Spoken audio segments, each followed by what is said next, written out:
से जोरदार तालियां इनके लिए। और अब आपके सामने गुरनाम सिंह जी।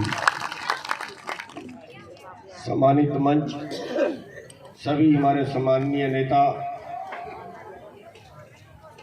सामने बैठे हमारे भाइयों, बुजुर्गों, प्यारे बच्चों, हमारी माताएं, बहनें, बेटियां बैठी हैं, हमारे रागनी वाले भाई, सबसे पहले सभी को राम राम, सभी को नमस्कार। साथियों, आंदोलन बेशक पंजाब से शुरू हुआ था, लेकिन आप लोगों ने जो योगदान आंदोलन में दिया वो सारे देश में नहीं, पूरी दुनिया में मिसाल है।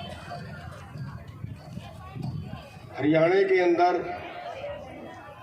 294 मुकदमे दर्ज हुए, चाहे वो रोड रोकने के थे, चाहे वो मंत्रियों को भगाने के थे। 4 मुकदमे तो ऐसे थे जहां पे लोगों ने मंत्रियों को गले से पकड़ लिया। पूरे देश के अंदर नहीं, पूरी दुनिया के अंदर मिसाल थी कि मुख्यमंत्री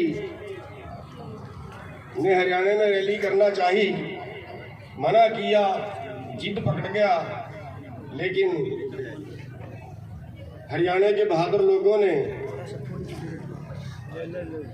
जहां हेलीकॉप्टर उतरना था उसके नीचे घुस गए और नीचे आया हुआ हेलीकॉप्टर वापस उड़ाना पड़ा।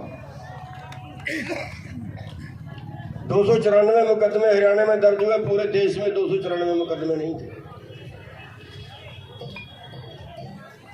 साथियों, 48,000 लोगों के ऊपर, उसमें हमारी माताएं बहनें भी शामिल थी जिनके ऊपर मुकदमे दर्ज हुए थे। और जो फैसला हुआ था, समझौता हुआ था, उसमें सभी केस वापस लेने की बात रखी थी, मान भी ली थी। लेकिन अभी तक 164 केस वापस उन्होंने किए थे और 130 केस बकाया थे। लेकिन जिस दिन हमने कॉल दी जीडी रोड जाम करने की 24 तारीख को, तो उसके पहले दिन होम सेक्रेटरी ने बुला के सभी को वापस करने का ऑर्डर दे दिया। कुछ मुकदमे अभी वापस हैं, उसके बाद जो टोल के बंद करने की कॉल दी थी वो मुकदमे वापस है। जैसे यहाँ भी कोई बात कर रहे थे, कल होम सेक्रेटरी से मीटिंग है, उनकी भी बात रखेंगे। और 32 मुकदमे इस आंदोलन के पहले के थे, वो भी विजय ने वापस लेने के लिए हाँ की थी, लेकिन वो अभी थोड़े से लटके हुए हैं, उसके लिए भी कर रहा। तो साथियों, कहने का मतलब ये है कि आप बधाई के पात्र हो। जो आंदोलन आपने लड़ा है, जिस तरीके से लड़ा है, वो एक मिसाल थी और सरकार को आपके आगे झुकना पड़ा। साथियों, 163 मुकदमे केंद्र सरकार के भी थे, जो रेलवे के थे, जिनके लिए शायद बहुत हम आवाज बुलंद नहीं कर पाए थे, उनका भी जिस दिन हमने 24 तारीख को रेलवे ट्रैक जाम करने की बात की, तो 163 मुकदमे पूरे देश के, हरियाणा के नहीं पूरे देश के, वो भी वापस हो गए। लेकिन अभी चंडीगढ़ के, अभी दिल्ली के, अभी यूपी के वो मुकदमे वापस नहीं हुए हैं, वो मुकदमे पेंडिंग हैं। उनके लिए भी जितना हम कर सकते हैं उतना प्रयास जरूर करेंगे। रही बात, कई भाई फिर भी उलाना दे देते हैं, तो क्या किया जा सकता है। अभी धान की बात कर रहे थे, इस बार 25 मॉइस्चर का धान, 17 मॉइस्चर पे धान बिकता है, 25 मॉइस्चर तक भी कोई कट नहीं लगने दिया। नहीं खरीद रहे थे, 22 घंटे जीडी रोड जाम रहा। लेकिन साथियों, सवाल इस चीज का है, हरियाणा में यूनियन 1978 में बनी थी, आज यूनियन बनी को 44 साल हो गए। 44 साल पहले आपकी हालत अच्छी थी, आज 44 साल बाद आपकी हालत माड़ी है। हरियाणा के आंदोलनों में करीब 32 किसान मारे जा चुके हैं। इस आंदोलन में 750 से ज्यादा किसान मारे जा चुके हैं। इससे बड़ा आंदोलन शायद हमने अपनी जिंदगी में नहीं देखा और आगे देखने की उम्मीद भी नहीं है, और शायद आपने भी नहीं देखा होगा। लेकिन इतना बड़ा आंदोलन होने के बाद रिजल्ट क्या है? हम आज विजय दिवस मना रहे हैं। मैं तो ये कहता हूं हमें विश्वासघात दिवस मनाना चाहिए। अरे वही कानून आ रहे हैं, सुन लो स्टेज में बैठे सारे नेता, वही कानून दोबारा से आ रहे हैं। अभी सेंट्रल गवर्नमेंट ने पास कर दिया है कि मंडियों का खर्चा 2% देंगे। अभी 6.5% है। अगर 6.5% से कम करके 2% कर दे तो मंडियां चलेंगी क्या?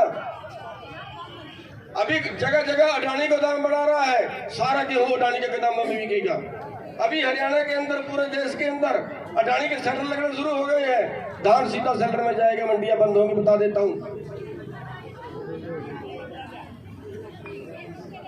इससे बड़ा आंदोलन नहीं हो सकता। इससे बड़ा आंदोलन, इतना बड़ा आंदोलन होने के बावजूद साल बाद तक केस वापिस क्यों नहीं हुए और हम क्यों बैठे हैं? केस वापिस क्यों नहीं हुए और हम किस इंतजार में बैठे हैं? और साथियों, डूब मरने की बात है हमारे। यूपी के अंदर निर्दोष किसानों को कुचल के मार दिया। हमने क्या किया? कुचल के मार दिया और हमारे किसानों पर मुकदमा बना दिया। आज 4 किसान जेल में हैं। एक भी आदमी ने आवाज नहीं उठाई, एक सिंगल ने भी। 4 किसान आज भी जेल में हैं। हम यहाँ बैठे हैं, हमें कोई मारने आ जाए, फूल बरसाएंगे हम उस पे? वापस हमला नहीं करेंगे क्या हम उस पे? 4 किसान आज तक जेल में हैं, कोई नहीं बोलता, खाली फॉर्मेलिटी पूरी।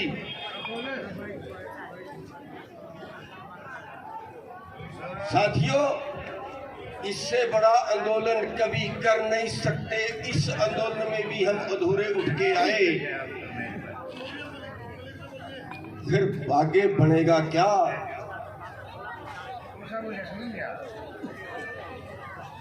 साथियों, बहुत कुछ करने की जरूरत है, बहुत कुछ करने की जरूरत है जो हम कर नहीं रहे। कभी हम इस राजनीतिक पार्टी के पीछे भागते हैं, कभी हम उस राजनीतिक पार्टी के पीछे भागते हैं। कहते हैं अराजनीतिक, और मैंने देखा है एक गाड़ी पे एक तरफ किसान यूनियन का झंडा है, दूसरी तरफ राजनीतिक पार्टी का झंडा है। मैंने पंजाब में देखा, आम आदमी पार्टी का झंडा इस तरफ, किसान यूनियन का झंडा इस तरफ, फिर कहते हैं हम अराजनीतिक भी हैं। साथियों, आपको समझना पड़ेगा, आप वोट के मालिक हो, 65% वोट के मालिक हो। राज वोटों से बढ़ता है, फिर आपका राज क्यों नहीं बढ़ता? मैं सोच के हैरान हूं। हम तलवे चाटने चले जाते हैं दुष्यंत चौटाला के, हम तलवे चाटने चले जाते हैं हमारे वास्ते बीजेपी के, हम तलवे चाटने चले जाते हैं हुड्डा के। क्यों? आप अपने बीच से खड़ा करके नहीं बना सकते क्या? अब की बार कई जगह आप लोगों ने पहल की, कई जगह अपने ब्लॉक समिति मेंबर बनाए, जिला परिषद मेंबर बनाए। क्यों? आप में कुछ करने की काबिलियत नहीं है क्या? क्यों तलवे चाटने जाते हैं उनके? सबसे बड़ा डर वोट का है। जब तक वोट का डर पैदा नहीं करोगे तो समझ लेना कुछ नहीं कर पाओगे। अगर सर छोटू राम आंदोलन करके कुछ कर पाते तो कर लेते, राजनीति में जाने की जरूरत नहीं थी उनको। साथियों, आपकी वोट आपका हथियार है। आजादी के वक्त एक ही चीज मिली, लोकतंत्र में एक ही चीज मिली आपको, सबसे बड़ा हथियार आपके पास वोट का अधिकार है। जिसको मर्जी इस वोट के हथियार से मार दो, जिसको मर्जी इस वोट के हथियार से बना दो। आपके पास बांधने नहीं आई। हम जाति पे, धर्म पे और पता नहीं किस किस चीज पे, इलाकावाद पे, अभी हरियाणा और पंजाब को फूट डालने की बातें फिर शुरू हो गई हैं। बस यहीं पे रह जाए।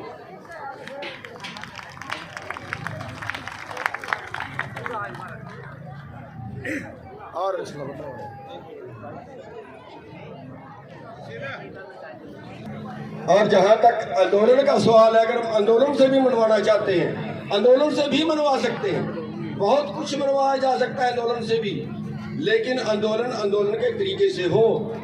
जब तक सरकार को हम मजबूर नहीं करते तब तक हमारी बात नहीं मानी जाती। ज्ञापन देने से, धरना देने से नहीं कोई मानता है। तो 50 साल पहले तरीके थे, अब तो किसी को घेर के बैठ जाओ, मजबूर कर दो, तब जाके बात मानते हैं। तो साथियों,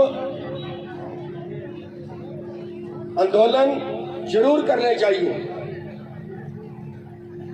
लेकिन आंदोलन का भी तरीका ऐसा हो कि सरकार को या तो हमें गोली मारनी पड़े और या फिर हमारी बात माननी पड़े, तब जाके सरकार मानती है। जब सरकार को ये विश्वास हो जाए कि ये किसान लोग हैं, ये बैठ गए, उठने वाले नहीं है, कुछ करके ही उठेंगे। तो साथियों, आप लोगों ने जो सहयोग इस आंदोलन में दिया, उसके लिए हम हमेशा आपके आभारी रहेंगे और आगे भी हम अनुरोध करेंगे कि जहां भी आंदोलन में जरूरत पड़े वहां भी आप सारे लोग जरूर इकट्ठे हो, लेकिन उसके साथ साथ आप अपनी वोट भी बांधना सीख लो अगर जीतना है, अगर आपने अपनी बात मनवानी है। तो साथियों, आपने हमारी बात सुनी, आप सभी के बहुत बहुत धन्यवाद दिए। हमारी बहनें बहुत अच्छा इस आंदोलन में सहयोग रहा। हमारी जो संगठन की है, यहाँ पे सुमन जी बैठी हैं, अनीता जी बैठी हैं यहाँ पे, और पूनम जी बैठी है, और कई हमारी बेटियां बैठी हैं जिन्होंने बहुत अच्छा आंदोलन में सहयोग किया।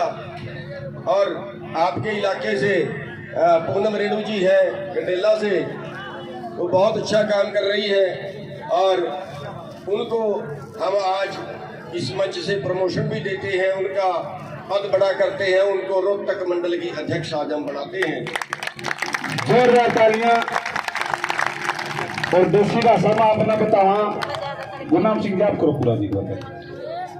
हम उम्मीद करेंगे सब उनका भी साथ देंगे। और हाँ, जहां हमारी जरूरत पड़े, हरियाणा के किसी कोने में, हरियाणा के किसी कोने में कहीं जरूरत पड़े और किसी संगठन को पड़े, एक की बात नहीं करते, किसी संगठन को पड़े और कोई जरूरत पड़े और हरियाणा के किसी क्षेत्र में पड़े, तो चाहे रात को आवाज मार रहे, रात को भी पहुंचे।